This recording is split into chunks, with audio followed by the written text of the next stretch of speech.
आज मैं रामेश कोकर वर्षी पर ये जो गीत गा रहा हूँ, इसको मेरे उस्ताद शान गौरी साहब ने लिखा और उस्ताद पारस गौरी साहब ने इसको कंपोज किया। मारन वाले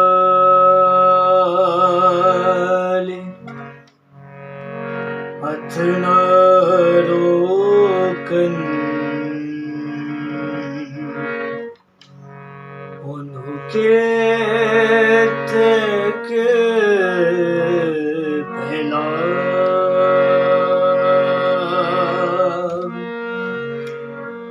मातड़ी दे सुनना हो के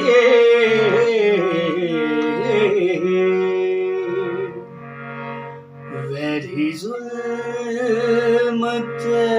जुल्म कमावन,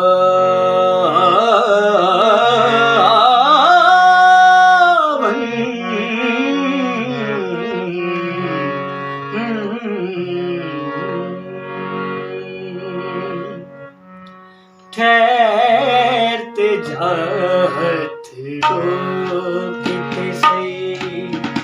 ठहरते जात रोकते से, गिलना के थोड़ा मान वे,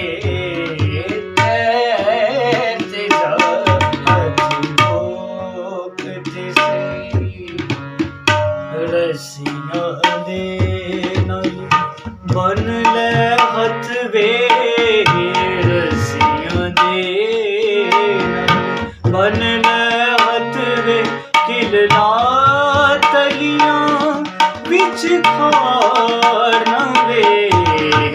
ठहरते जात रोकते से, ठहरते जात रोकते से।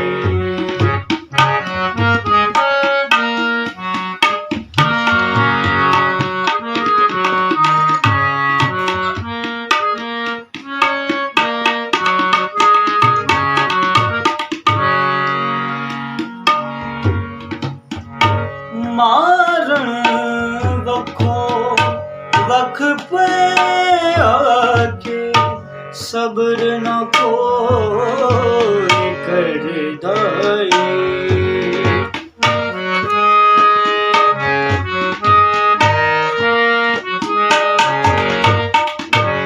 मारण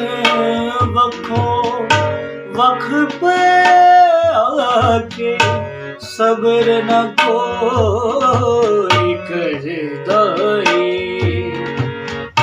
खेड खेडन मारन वाली एक थकदा दूजा फड़ दाए, खेड खेडन मारन वाली एक थकदा दूजा फड़ दाए, समझ न आए किंज मैं आखां, समझ न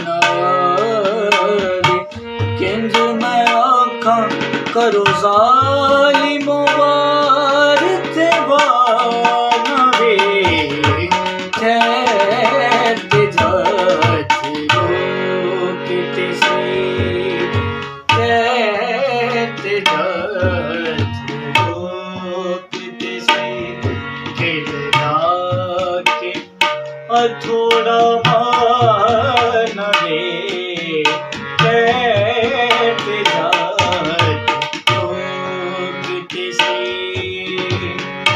रसिया दे बन ले हथ वे, रसिया दे बन ले हथ वे, किलना